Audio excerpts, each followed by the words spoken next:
इन साथियों, आप सब बहुत अच्छे होंगे और बेहतरीन तरीके से बिहार बोर्ड मैट्रिक परीक्षा 2024 की तैयारी कर रहे होंगे। साथियों, राजनीति शास्त्र का ये चौथा चैप्टर का जो लोकतंत्र की उपलब्धियां कंप्लीट भी वे ऑब्जेक्टिव देखने वाले हैं और ये डी हम लोग का फोर है, चौथा दिन हम लोग का चैलेंज है। और चलिए बिना समय का हम लोग स्टार्ट करते हैं जो भी ऑब्जेक्टिव क्वेश्चन है। सबसे पहला क्वेश्चन कह रहा है कि इनमें कौन सा तत्व लोकतंत्र की स्थापना में बाधक है। कह रहा है क्वेश्चन, ध्यान से सुनिएगा कि इनमें कौन सा ऐसा तत्व लोकतंत्र की स्थापना में बाधक है। ऑप्शन है पूंजी, नेता, अशिक्षा, चुनाव।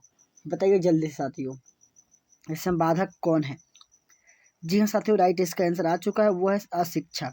क्या है साथियों? अशिक्षा। नेक्स्ट क्वेश्चन की ओर चलते हैं। अगला क्वेश्चन देखिए, 2 नंबर और भी शानदार। करें कि लोकतंत्र में सरकारें किसके प्रति उत्तरदायी होती है। सांसद के प्रति, जनता के प्रति, प्रधानमंत्री के प्रति या मंत्री परिषद के प्रति। बताइए जल्दी साथियों, क्या इसका राइट आंसर आ जाएगा। सभी प्यारे मेरे सभी साथियों, इसका आंसर राइट है, बताते चलिए क्या इसका आंसर आएगा। जी हाँ साथियों, सबका सही से जवाब आने लगा और इसका राइट आंसर हो जाएगा जनता के प्रति। क्या हो जाएगा साथियों? जनता के प्रति। चलते हैं अगले प्रश्न की ओर। अगला प्रश्न 3 नंबर क्या कहना चाहता है। 3 नंबर कह रहा है कि भारत में किस तरह के लोकतंत्र की व्यवस्था की गई है। भारत में किस तरह के लोकतंत्र की व्यवस्था की गई है, जल्दी बताइए। प्रत्यक्ष, अप्रत्यक्ष, प्रत्यक्ष एवं अप्रत्यक्ष दोनों, इनमें से कोई नहीं। जल्दी बताओ मेरे प्यारों। जी हाँ साथियों, इसका राइट आंसर आ चुका है अप्रत्यक्ष। ऑप्शन नंबर 20 का राइट आंसर हो जाएगा। 3 का मेरे फिर क्या राइट आंसर होगा? 3 का बी होगा। ठीक है, चलिए नेक्स्ट आते हैं हम लोग। अगला क्वेश्चन 4 नंबर, बहुत ही शानदार क्वेश्चन कर रहा है कि विश्व में कौन सी शासन व्यवस्था को सबसे अच्छा माना जाता है। बताइए, विश्व में कौन सी शासन व्यवस्था को सबसे अच्छा माना जाता है। सैनिक तंत्र, राजतंत्र, लोकतंत्र, अधिनायक तंत्र। बताइए क्या होगा। जी हाँ साथियों, सबको पता है भारत एक लोकतंत्र है, लोकतंत्र सबसे अच्छा माना जाता है। चलिए नेक्स्ट है 5 नंबर क्वेश्चन, देखिए क्या कहना चाह रहे हैं। कह रहे कि आज का दुनिया का लगभग कितने देशों में लोकतंत्र विद्यमान है। बताइए कितने देशों में विद्यमान है। ऑप्शन ए दिया है 100 देशों में, 60 देशों में, 50 देशों में, 150 देशों में। बताइए कितने देशों में विद्यमान है लोकतंत्र। सभी को पता, बहुत सुंदर। कितने जी? 100 देशों में लोकतंत्र क्या है, अभी भी विद्यमान है, यानी कि 100 देशों में। नेक्स्ट चलते हैं अगला क्वेश्चन 6 नंबर। और मैंने बहुत दिन डिले किया, इसके लिए मैं दिल से सॉरी मांगता हूँ सभी साथियों को। जो भी मेरे से जुड़े हुए होंगे, जो भी पढ़ रहे हैं, दिल से सॉरी। मैं पूरी कोशिश करता हूँ कि कार्य कर लूँ, लेकिन मैं एक चीज़ तो सीख गया आज भाई कि कारण हजार हो, बट कार्य करने का कारण हो ना, तो तुम्हें कोई रोक नहीं सकता है। बहाना बनाने के लिए तो भाई दिन रात हैं, बन जाते बहाने। दिल्ली यही सिस्टम था। किस सरकार के कार्यों का मूल्यांकन जनता भय के कारण नहीं करती है। तानाशाह का, राजतंत्र का, लोकतांत्रिक शासन का, इनमें से कोई नहीं। तो कह रहे किस सरकारी कार्यों का मूल्यांकन जनता भय के कारण नहीं करती है, तो वो लोकतांत्रिक शासन का हो जाएगा। किसका? लोकतांत्रिक, यानी कि ऑप्शन नंबर 6 का क्या होगा? सी नंबर होगा। चलिए 7 नंबर क्वेश्चन की ओर हम लोग चलते हैं। 7 नंबर क्वेश्चन और भी शानदार होंगे। ठीक है, 7 नंबर क्वेश्चन ये रहा। कह रहा है कि किस सरकार में चुनाव नियमित रूप से होते हैं। लोकतंत्र, राजतंत्र, सैनिक शासन, गौर गैर लोकतांत्रिक। बताइए क्या हो जाएगा। 7 का बताइए। बिल्कुल 7 का क्या हो जाएगा साथियों? लोकतंत्र। क्या हो जाएगा? लोकतंत्र, राइट आंसर। ज़्यादातर इसमें लोकतंत्र ही आंसर आएगा, हमको जहाँ तक लगता है। 8 नंबर कह रहा है कि सरकार में फैसला लेने में विलम्ब होता है।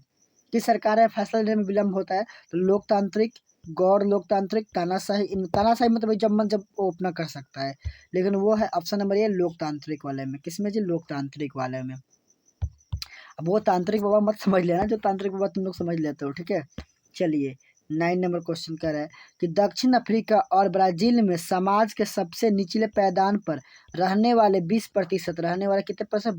20% लोग आय के कितने प्रतिशत हिस्से पर अपना जीवन यापन करते हैं। जल्दी से बताइए। बिल्कुल बिल्कुल, कितने जी? 3%। कितना? 3%। चलिए जो क्वेश्चन न्यू लगे लिखना है, बाकी जो मेरे ऑप्शन के बच्चे तो सबको तो लिखना ही है। जो ऑनलाइन के बच्चे होंगे जिनको आता होगा वो ज़बरदस्ती नहीं लिखना है, जो नहीं आता उसी को लिखना है, ठीक है। और अच्छी तरीके से तैयारी कीजिए, क्योंकि आपके मम्मी पापा उम्मीद ला के बैठे हैं, मेरे भी मम्मी पापा उम्मीद ला के बैठे हैं कि अब की बार बेटा क्या कर लेगा, यूट्यूब से कुछ हासिल कर लेगा आप लोगों के प्यार से बात से। करें कि लोगों के बीच नियमित संवाद की गुंजाइश किसमें बनी रहती है, सैनिक शासन में, गैर लोकतांत्रिक व्यवस्था में, लोकतंत्र में, अधिनायक तंत्र में। बताइए क्या हो जाएगा जी साथियों, लोकतंत्र में। क्या हो जाएगा, लोकतंत्र में हो जाएगा। मैंने बोला भी शुरुआत में, इसमें ज़्यादातर लोकतंत्र ही होता है, जो आपका चैप्टर नंबर 4 है। चलिए नेक्स्ट अपने क्वेश्चन को चलते हैं। अगला 11वां क्वेश्चन कह रहा है कि लोकतंत्र में फैसले लिए जाते हैं व्यक्ति विशेष के द्वारा, प्रधानमंत्री के द्वारा, सामूहिक सहमति के द्वारा या राजनीतिक पार्टी के द्वारा। बताइए किसके द्वारा लिया जाता है। बिल्कुल सही जवाब, बिल्कुल बिल्कुल मेरे प्यारे, सामूहिक सहमति से। किसके जी, सामूहिक सहमति से। नेक्स्ट क्वेश्चन 12 नंबर देखिए, कह रहा है किसके फैसलों में व्यक्तिगत पूर्वाग्रहों की अधिकता रहती है। लोकतंत्र, किसका जी, लोकतंत्र, राजशाही, गैर लोकतांत्रिक, तानाशाही। जी साथियों राइट आंसर आ चुका है गैर लोकतांत्रिक। क्या हो जाएगा, ऑप्शन नंबर सी इसका बिल्कुल राइट आंसर हो जाएगा मेरे प्यारे। चलिए मैं कह रहा हूँ 10 से 12 मिनट में क्वेश्चन इसका सारे समाप्त कर दूंगा, बस ज़्यादा टाइम नहीं लूँगा।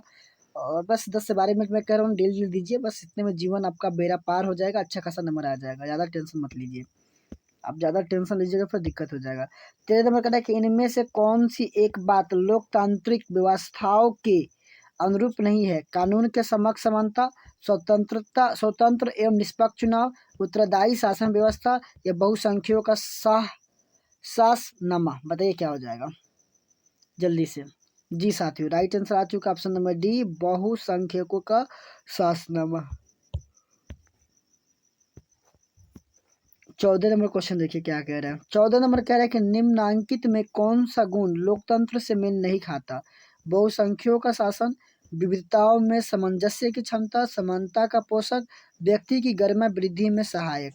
बताइए डी क्या होगा 14 नंबर का। जी साथियों राइट आंसर आ चुका बहुसंख्यकों का शासन, यानी कि ऑप्शन नंबर ए हो जाएगा। चलिए 15 नंबर देखिए क्या कह रहा है। कह रहा है कि लोकतंत्र क्या है। लोकतंत्र क्या है बताइए। कह रहा है कि ऑप्शन ए में दिया क्या चीज साथियों, ऑप्शन ए में दिया एक नैतिक दल, एक राजनीतिक व्यवस्था, एक सामाजिक मूल्य, एक सांस्कृतिक कार्यक्रम। बताइए क्या होगा इसका जो राइट आंसर मेरा प्यारे हो जाएगा ऑप्शन नंबर ए, यानी कि एक सॉरी ऑप्शन नंबर बी, एक राजनीतिक व्यवस्था हो जाएगा। क्या हो जाएगा, एक राजनीतिक व्यवस्था, ऑप्शन नंबर बी हो जाएगा। चलिए 16 नंबर क्वेश्चन देखिए। 16 नंबर कारक है, निम्न में कौन सा कारक लोकतांत्रिक शासन व्यवस्थाओं के अनुरूपी है। बताइए क्या हो जाएगा। विविधताओं में सामंजस्य, उत्तरदायी शासन व्यवस्था, लोगों का शासन, इनमें से सभी। बताइए क्या हो जाएगा। तो बिल्कुल सही जवाब, इनमें जितने सारे वर्ड थे ना ये इनमें से सभी हो जाएगा। चलिए नेक्स्ट आते हैं हम लोग क्वेश्चन अगला है 17 नंबर क्वेश्चन देखिए क्या कह रहा है। कह रहा है 17 नंबर कि निम्नांकित में किस देश में लोकतंत्र की स्थापना अभी तक नहीं हो सकी। America, Britain, Myanmar, Switzerland. बताइए कहाँ पे। बिल्कुल साथियों म्यांमार में। कहाँ पे जी, म्यांमार में अभी तक भी लोकतंत्र की स्थापना नहीं हो सकी है, ठीक है।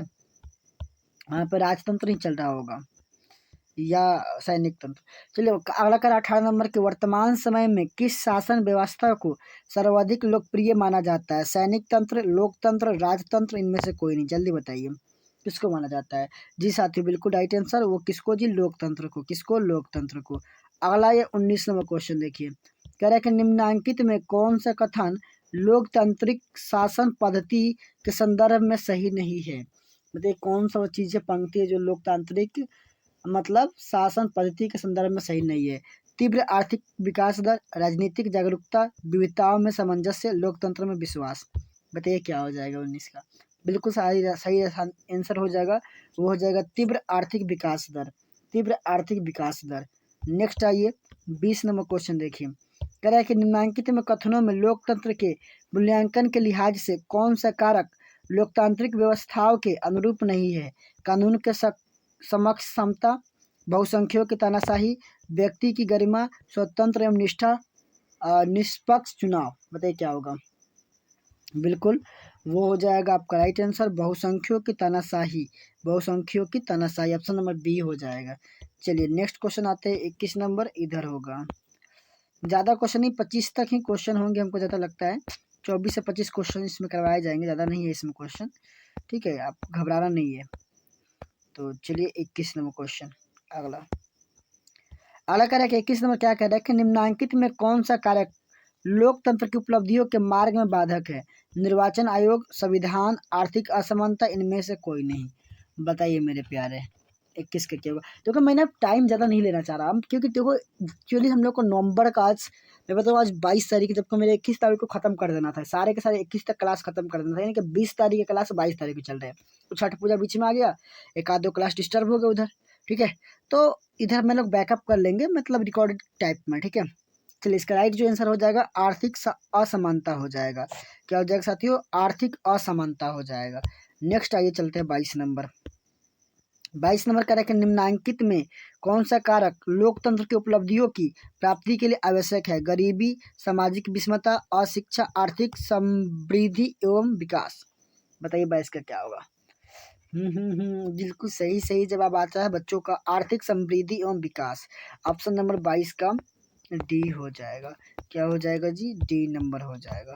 23 नंबर देखिए क्या कह रहा है। 23 कह रहा है 23 कि लोकतंत्र में चुनाव में भाग लेने और अपने प्रतिनिधियों को चुनने का अधिकार किसे है? निर्वाचन आयोग को, आपराधिक छवि वाले लोगों को, जनता को, धानदय वर्ग को। बताइए इसको। बिल्कुल राइट आंसर आ चुका है, वो हो जाएगा साथियों जनता को। किसको? जनता को। नेक्स्ट क्वेश्चन देखते हैं 24 नंबर क्या कह रहा है। कह रहा है कि निम्नांकित कारकों में लोकतंत्र की उपलब्धियों को मूल्यांकन की सही कसौटी एवं आधार क्या है? जमा पूंजी, उत्तरदायी शासन व्यवस्था, विविधता का बाहुल्य, समय और धन की अपव्यय। बताइए क्या होगा? जल्दी से बताइए साथियों। बिल्कुल सही जवाब आ चुका बी नंबर, उत्तरदायी शासन व्यवस्था। उत्तरदायी शासन व्यवस्था। चलिए 25 नंबर क्वेश्चन देखते हैं क्या कह रहा है। कह रहा है लोकतंत्र के मूल्यांकन के लिहाज से इनमें से कोई एक चीज लोकतांत्रिक व्यवस्थाओं के अनुरूप नहीं है।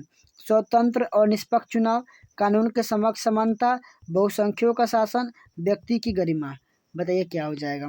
वो हो जाएगा साथियों सी नंबर हो जाएगा, बहुसंख्यों का शासन, बहुसंख्यकों का शासन। ठीक है साथियों, तो आज की इस क्लास में हम लोग 25 क्वेश्चन को देखें, ठीक है। अभी इसके बाद 24 क्वेश्चन और रहेगा, 5वां चैप्टर। तो इसके बाद आपका सिविक्स वाला जो चैप्टर यानी कि पॉलिटिकल साइंस है वो खत्म हो जाएगा। फिर उसके बाद हम लोग स्टार्ट करेंगे साथियों।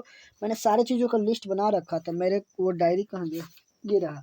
अब इसके बाद कौन सा स्टार्ट होगा मैं बता देता हूँ आपको, ठीक है। इसके बाद आपको मिलेंगे, यानी कि कल के डेट में 23 तारीख में क्या क्या मिलेगा पढ़ने के लिए बता देता हूँ। एक सेकंड मैं थोड़ा सा देख लूँ डायरी में, थोड़ा बहुत आवाज़ भी आ रहा है मनोज। इसके बाद साथियों इकोनॉमिक्स से स्टार्ट होगा। क्या होगा साथियों? इकोनॉमिक्स पढ़ाएंगे आपको, ठीक है। इकोनॉमिक्स से स्टार्ट होगा एकदम हर चीज़ को हम लोग बारीकी से स्टार्ट करेंगे, हर एक चैप्टर को ख़त्म करेंगे, ठीक है। टेंशन मत लीजिएगा, बस मुझे जो समय दिया है ना वो समय दीजिएगा, मैं पूरी चीज़ों को कवर करवा दूंगा, ठीक है। उम्मीद रखिएगा मेरे ऊपर, ठीक है। जय हिंद, जय भारत।